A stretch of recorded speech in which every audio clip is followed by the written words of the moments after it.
মিশরকে নাটকীয় এক ম্যাচে হারানোর রেশ কাটেনি এখনো, তবে সেই জয়কে পেছনে রেখে এবার নতুন পরীক্ষার সামনে বিশ্ব চ্যাম্পিয়ন আর্জেন্টিনা। বিশ্বকাপের কোয়ার্টার ফাইনালে এবার তাদের প্রতিপক্ষ ইউরোপের শক্তিশালী দল সুইজারল্যান্ড। সকালে মাঠে নামবে লিওনেল স্কালোনির শিষ্যরা, লক্ষ্য একটাই, টানা দ্বিতীয়বার নিজেদের ঘরে বিশ্বকাপের ট্রফি ধরে রাখার স্বপ্ন আরও এক ধাপ এগিয়ে নেওয়া। অন্যদিকে ইতিহাস বদলে প্রথমবারের মতো আর্জেন্টিনাকে হারানোর প্রত্যয়ে মাঠে নামবে সুইজারল্যান্ড। কিন্তু দুই দলের পরিসংখ্যান আর সাম্প্রতিক পারফরমেন্স কি বলছে, চলুন দেখে নেওয়া যাক। দুই দলের অতীত পরিসংখ্যান অবশ্য আর্জেন্টিনার পক্ষেই কথা বলছে। Gold's Gym across 30 plus countries with over 700 plus locations worldwide. Train anywhere, belong everywhere. এখন পর্যন্ত 7 বার মুখোমুখি হয়েছে আর্জেন্টিনা ও সুইজারল্যান্ড। এর মধ্যে 5টিতে জয় পেয়েছে আলবিসেলেস্তারা, বাকি 2টি ম্যাচ ড্র হয়েছে। অর্থাৎ এই লড়াইয়ে এখন পর্যন্ত আর্জেন্টিনাকে হারাতে পারেনি সুইসরা।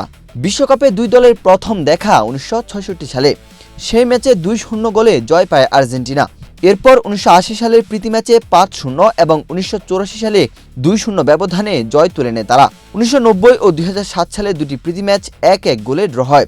এরপর 2012 সালে লিওনেল মেসির দুর্দান্ত হ্যাটট্রিকে সুইজারল্যান্ডকে 3-1 গোলে হারায় আর্জেন্টিনা। দুই দলের সবচেয়ে স্মরণীয় লড়াই হয় 2014 ব্রাজিল বিশ্বকাপের শেষ 16তে। নির্ধারিত 90 মিনিটে গোলশূন্য থাকার পর অতিরিক্ত সময়ের 118তম মিনিটে অ্যাঞ্জেল দি মারিয়ার একমাত্র গোলে 1-0 ব্যবধানে জয় পায় আর্জেন্টিনা। সেই গোলেও অবশ্য অ্যাসিস্ট করেছিলেন লিওনেল মেসি। এবারের বিশ্বকাপেও দুই দলই রয়েছে দারুণ ফর্মে। গ্রুপ পর্ব থেকে শুরু করে নকআউট পর্যন্ত আক্রমণভাগ ও মাঝ মাঠে নিজেদের আধিপত্য দেখিয়েছে লিওনেল স্কালোনির দল। শেষ 16 নাটকীয় ম্যাচে মিশরকে হারিয়ে কোয়ার্টার ফাইনালে জায়গা করে নিয়েছে তারা। দলগত সমন্বয়ের পাশাপাশি অভিজ্ঞ ও তরুণ ফুটবলারদের মিশেলে ভারসাম্যপূর্ণ ফুটবল খেলছে বর্তমান বিশ্ব চ্যাম্পিয়নরা। অন্যদিকে সুইজারল্যান্ডেও কম যায় না। শৃঙ্খলাবদ্ধ রক্ষণ, দ্রুত কাউন্টার অ্যাটাক এবং কঠিন মুহূর্তে লড়াই করার মানসিকতা দেখিয়ে তারা শেষ 8-এ জায়গা করে নিয়েছে। পুরো টুর্নামেন্ট জুড়ে সুইসরা নিজেদের একটি কঠিন প্রতিপক্ষ হিসেবে প্রমাণ করেছে।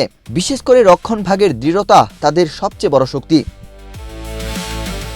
পরিসংখ্যান বলছে, গোল করার সুযোগ তৈরি, বলের দখল এবং আক্রমণাত্মক ফুটবলে আর্জেন্টিনা সুইজারল্যান্ডের চেয়ে বেশি কার্যকর। অন্যদিকে সুইসদের ভরসা সংগঠিত রক্ষণ এবং প্রতিপক্ষের ভুলের সুযোগ কাজে লাগানো। একদিকে আক্রমণাত্মক আর্জেন্টিনা, অন্যদিকে পরিকল্পিত ও শৃঙ্খলাবদ্ধ সুইজারল্যান্ড। শেষ পর্যন্ত সেমিফাইনালের টিকিট কার হাতে উঠবে সেটি এখন দেখার অপেক্ষা। ওয়াহিদ হুসাইন জিহাদ, বাংলাদেশ প্রতিদিন।